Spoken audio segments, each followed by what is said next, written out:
Memorial charitable ಟ್ರಸ್ಟ್ಗೆ ಮಾಜಿ ಸೈನಿಕರಾದ ಚೆನ್ನಪ್ಪ ಇಟಗಿ ಅವರ ಕೊಡುಗೆ. ರೋಣ ಪಟ್ಟಣದ ಪೊಲೀಸ್ ಠಾಣೆಯ ಹತ್ತಿರದಲ್ಲಿ ಬೇಟಿ ತಟ್ಟಿ ಮೆಮೋರಿಯಲ್ ಚಾರಿಟಬಲ್ ಟ್ರಸ್ಟ್ ವತಿಯಿಂದ ತೆರೆಯಲಾದ ವಿಶೇಷ ಮಕ್ಕಳ ಪುನರ್ವಸತಿ ಕೇಂದ್ರವಿದೆ. ಈ ಕೇಂದ್ರಕ್ಕೆ ಪಟ್ಟಣದ ಶಿವಾನಂದ ನಗರದ ದಿ ಬಸಮ್ಮ ಎಸ್ ಇಟಗಿ ಅವರ ಸ್ಮರಣಾರ್ಥ ಮಾಜಿ ಸೈನಿಕ ಚೆನ್ನಪ್ಪ ಇಟಗಿ ಹಾಗೂ ಕುಟುಂಬಸ್ಥರು ಈ ಮೆಮೋರಿಯಲ್ ಟ್ರಸ್ಟ್ಗೆ 2 ದೊಡ್ಡ ಟೇಬಲ್, 12 ಕುರ್ಚಿ ಹಾಗೂ 2 ಚಿಕ್ಕ ಟೇಬಲ್ಗಳನ್ನು ಕೊಡುಗೆ ನೀಡಿದ್ದಾರೆ. ಆ ವಿಶೇಷ ಮಕ್ಕಳಿಗೆ ಸೂಕ್ತ ತರಬೇತಿ ನೀಡಿ ಅವರಲ್ಲಿ ಪ್ರತಿಭೆ, ಶಕ್ತಿ, ಸಾಮರ್ಥ್ಯಗಳನ್ನು ಹೊರಹಾಕಿ ಸಾಮಾನ್ಯ ಮಕ್ಕಳಂತೆ ವಿಶೇಷ ಮಕ್ಕಳು ಬದುಕಬೇಕು ಎನ್ನುವ ಉದ್ದೇಶದಿಂದ ತೆರೆಯಲಾಗಿದೆ.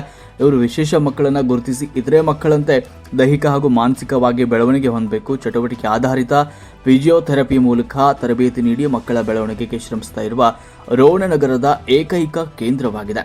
ಆ ಮಕ್ಕಳಿಗೆ ನೋಟ್ಬುಕ್ ಹಾಗೂ 1 ದಿನದ ಊಟದ ಸೇವೆಯನ್ನು ನೋಡಿಕೊಂಡ್ರು. ಈ ಸಮಯದಲ್ಲಿ ಚೆನ್ನಪ್ಪ ಇಟಗಿ ಅವರು ಧರ್ಮಪತ್ನಿಯಾದ ಗೀತಾ ಇಟಗಿ ಅವರು ಚಾರಿಟೇಬಲ್ ಟ್ರಸ್ಟ್ ವತಿಯಿಂದ ತೆರೆಯಲಾದ ವಿಶೇಷ ಪುನರ್ವಸತಿ ಕೇಂದ್ರದ ಉದ್ದೇಶ ಸಾಕಾರವಾಗಬೇಕು ಅಂತ ಹಲವಾರು ವಿಷಯಗಳ ಗಮನ ವಹಿಸಿದ್ರು. ಸದಾ ಇಲ್ಲಿನ ವಿಶೇಷ ಮಕ್ಕಳು ಅತ್ಯಂತ ಲವಲವಿಕೆಯ ಚಟುವಟಿಕೆಯಿಂದ ಇರುವುದನ್ನು ನೋಡಿ ಇಲ್ಲಿನ ಸಿಬ್ಬಂದಿ ಸೇವಾ ಮನೋಭಾವ, ಶ್ರಮ ಅಪಾರ ಮತ್ತು ಶ್ಲಾಘನೀಯ ಪ್ರೋತ್ಸಾಹವನ್ನು ನೀಡಬೇಕು ಅಂತ ಅವರನ್ನು ಕುರಿತು ಮಾತನಾಡಿದರು. ವರದಿ ಮೀಡಿಯಾ ಹೆಡ್ ಎಸ್.ವಿ. ಸಂಕನಗೌಡರು.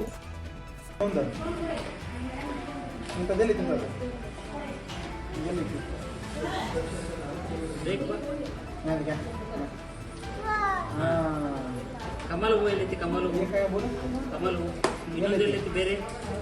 ನೋಡು ನೋಡು, ಇದು ದಾಸವಾಳ ಹೂ ಎಲ್ಲೈತಿ? ಕೆಂಪು ಕೆಂಪು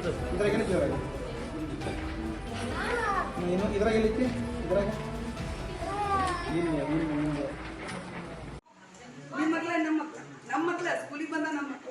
ಬಟ್ ಅವ್ರ ಪಪ್ಪ ಮುಂದೆ ಹೆಸರು ಹೇಳಂದ್ರೆ ನೀವು ಹೇಳ್ತಾವ್ರ, ನಮಗೆ ಹೇಳಂಗಿಲ್ಲ. ನೀವು ಎಷ್ಟೇ ಕಷ್ಟಪಟ್ಟು ಸ್ಟಾಫ್ ನೋಡ್ಕೊಂಡ್ರು ಅವ್ರು ಹೇಳೋದು ನಿಮ್ಮ ಹೆಸರು. ನೀವು ಬಂದಾಗ ನೀವು ಹೋಗೋ ಮುಂದೆ ಅಳ್ತಾವ, ನಾವು ಹೋಗೋ ಮುಂದೆ ಅಳ್ತಾವ್ರಿ ನಿಮ್ಮ ಮಕ್ಳು. ಹೌದ್ರಿ, ಅವ್ರು ನಿಮಗಂತ ಅಷ್ಟು ಪ್ರೀತಿ ತೋರಿಸ್ತಾವ ಅಂದಮೇಲೆ ನೀವು ವಾಪಸ್ ಪ್ರೀತಿ ತೋರಿಸ್ಬೇಕಲ್ಲ ನಿಮ್ಮ ಮಕ್ಕಳಿಗೆ. ಹಂಗಾಗಿ ಹುಟ್ಟಿದಾಗ ನಿಮ್ಮ ತಪ್ಪು ಇಲ್ಲ, ಅವ್ರ ತಪ್ಪು ಇಲ್ಲ. ಅವ್ರಿಗೆ ದೇವ್ರದೊಂದು ಏನೋ ಯಾವ ಜನ್ಮದ ನಮ್ದೋ ಅವ್ರದ್ದೋ ಗೊತ್ತಿಲ್ಲ, ಒಂದು ಹಂಗಾಗಿ ಬಂದ್ಬಿಟ್ಟು ಅದು ಸರಿ ಮಾಡೋದು ನಮ್ಮ ಕೈಗಿರ್ತೀವಿ. ಎಷ್ಟಾಗುತ್ತೆ ಅಷ್ಟು ಎಫರ್ಟ್ ಹಾಕಿ ಸರ್ ಏನು ಹೇಳ್ಕೊಡತ್ತಾರ ಅದನ್ನೆಲ್ಲ ಸರಿಯಾಗಿ ಮಾಡಿಸಿ. ಅವ್ರು 4 ಕಲರ್ ಅಂದಾರ, ನೀವು 5-6ನೇ ಕಲರ್ ಹೇಳ್ಕೊಡಿ. ನಿಮ್ಗೆ ಗೊತ್ತಿತ್ತಾರ ಕೆಂಪು ಸೀರೆ ಹುಟ್ಟಿನಿ, ಹಳದಿ ಸೀರೆ ಹುಟ್ಟಿನಿ, ನೀಲಿ ಸೀರೆ ಹುಟ್ಟಿ ಎಷ್ಟು ಸಾರಿ ಕಲ್ತಿಲ್ಲ ಅಂದರು. ಈ ಸೀರೆ ತೊಗೊಳ್ತೀರಿ, ಈ ಸೀರೆ ಬಿಡ್ತೀನಿ, ಈ ಹಬ್ಬಕ್ಕೆ ಈ ಸೀರೆ ತೊಗೊಳ್ಳಿ, ಇನ್ನೊಂದು ಸೀರೆ ಇಂಥ ಸೀರೆ ಐತಿ, ಇನ್ನೊಂದು ಸೀರೆ ತೊಗೋಬೇಕಂತ ಗುರ್ತಿರ್ತೀರಲ್ಲ. ಸಾರಿ ಕಲ್ತಿಲ್ಲ ಅಂದ್ರೆ ಗುರ್ತಿರ್ತೀರಿ, ಹೌದಾ? ಅದು ಕಲರ್ ಗೊತ್ತಿಲ್ಲ, ಭಾಳ ಸಾರಿ ಕಲ್ತಿಲ್ಲ. ನೀವು ಯಾವ ಸೀರೆ ಬಿಟ್ಕೊಂಡಿರಿ?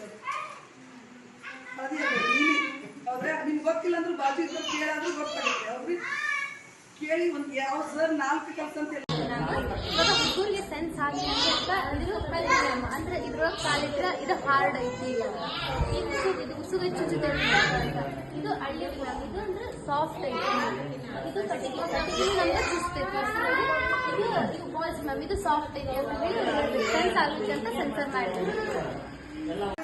4 ಕಲರ್ ನೀವು ಗುರುತಿಸ್ಬೇಕಾದ್ರೆ ಒಂದು ಗುರುತಿಸಿದ್ರೆ ಖುಷಿ ಆಗುತ್ತೆ. ಆ ಜಾಗಕ್ಕೆ ನೀವು 6 ಕಲರ್ ಗುರ್ತಾಗ ಮಾಡಿದ್ರೆ ಸರ್ಗೂ ಖುಷಿ ಆಗ್ತೈತಿ. ಅವ್ರ ಲಕ್ಷ್ಮೀಶ್ವರಿಂದ ಗರಗಿಂದ ಇಲ್ಲಿ ಬಂದು ನಾ ಹೇಳಿರೋದಕ್ಕೂ ಸಾರ್ಥಕ ಆಯ್ತು ಅಂತ ಅವ್ರಿಗೂ ಅರ್ಥ ಆಯ್ತು. ದಯವಿಟ್ಟು ಕೇಳ್ಕೊತೀನಿ, ನಿಮ್ಮ ಎಫರ್ಟ್ ಜಾಸ್ತಿ ಇರುತ್ತೆ, ಟೀಚರ್ಗಳು ಇರಂಗಿಲ್ಲ. ಅವ್ರು ನೋಡ್ಕೊತಾರೆ, ಅವ್ರು ಟೈಮಿಂಗ್ ನೋಡ್ತಿರ್ತಾರೆ. ಅವ್ರಿಗೂ ಗಂಡ ಇರ್ತಾರ, ಮನೆ ಇರ್ತೈತಿ, ಮಕ್ಳು ಇರ್ತಾರ, ತಂದೆ ತಾಯಿ ಇರ್ತಾರ. ಹೋಗ್ರಿ 4 ಗಂಟೆ 5 ಗಂಟೆ ಟೈಮಿಂಗ್ ಮುಗಿತು ಅವ್ರು ಹೋಗ್ತಾರೆ. ಆಮೇಲೆ ನಿಮ್ಮ ಮಗು ನಿಮ್ಮ ಹತ್ರ ಬರ್ತಾರೆ. ಅವಾಗ ಜಾಸ್ತಿ ನೀವು ಅಲ್ಲಿ ಇಲ್ಲಿ ಕಟ್ಟಿಗೆ ಕುತ್ಕೊಂಡು ಮಾತಾಡ್ತೀರಿ, ಸೀರಿಯಲ್ ನೋಡ್ತೀವಿ. ನಾನು ಕಟ್ಟಿಗೆ ಕುಂದು ಮಾತಾಡ್ತೀನಿ, ಸೀರಿಯಲ್ ನೋಡ್ತೀರಿ. 1 ತಾಸು ನಮ್ಮ ಮಕ್ಳಿಗೆ ಅಂತ ಓದಕ್ಕೆ ಟೈಮ್ ಕೊಡ್ತೀವಲ್ಲ, ಸರಿಯಾಗಿರೋ ಮಕ್ಳಿಗೆ 1 ತಾಸು ಕೊಡ್ತೀವಿ. ಇಂಥ ಮಕ್ಳಿಗೆ ಇನ್ನೊಂದು ತಾಸು ಹೆಚ್ಚಿಗೆ ಕೊಡೋಣ. 6 ತಿಂಗಳಿಗೆ ಸರಿಯಾಗೋ ಮಕ್ಳು 3 ತಿಂಗಳಿಗೆ ಸರಿ ಆಗ್ತವೆ. ಸರ್ ಏನಾದರೂ ಒಂದು ಹೇಳೋ ಸ್ವಲ್ಪ ಸೀರಿಯಸ್ ಆಗಿ ತಗೋದು. ಅವ್ರಿಗೆಲ್ಲ ಸ್ವಲ್ಪ ಕೆಲಸ ಸೈಡ್ ಇಟ್ಟು, ನೀವು ನಿಮ್ಮ ಕೆಲಸ ಸೈಡ್ ಇಟ್ಟು, ಈಗ ನಾವು ಬಂದು ನಮ್ಮ ಕೆಲಸ ಸೈಡ್ ಇಟ್ಟು ಅದ್ರ ಫಲ ಸಿಗ್ಬೇಕಂದ್ರೆ ನಾವು ಇಲ್ಲಿ ಸೀರಿಯಸ್ ಆಗಿ ಎಲ್ಲ ವಿಷಯ ತಲೆಯಾಗಿ ತಗೋಬೇಕು, ಕೆಲಸ ಮಾಡಬೇಕು. ಅಂದ್ರೆ ಅದು ವರ್ಕೌಟ್ ಆಗ್ತಿತ್ತು. ನಾ ಏನಾದರೂ ತಪ್ಪು ಮಾತಾಡೋದು ಕ್ಷಮೆ. ಶಾಂತಿ ಶಾಂತಿ ಶಾಂತಿ. ಸುಖಿ ಭವ ಸುಖಿ ಭವ. ಆಂಟಿ ಸ್ಕೂಲ್ ಕೊಡು. ಏ ಕಾಲ್ ಮಾಡ್ತಿ ಅಂಬರೀಷ ನಾವು ಅದೇ ಹೋಗ್ತೀವಿ ಅಂತ ಇಲ್ಲಿ ಮನೆ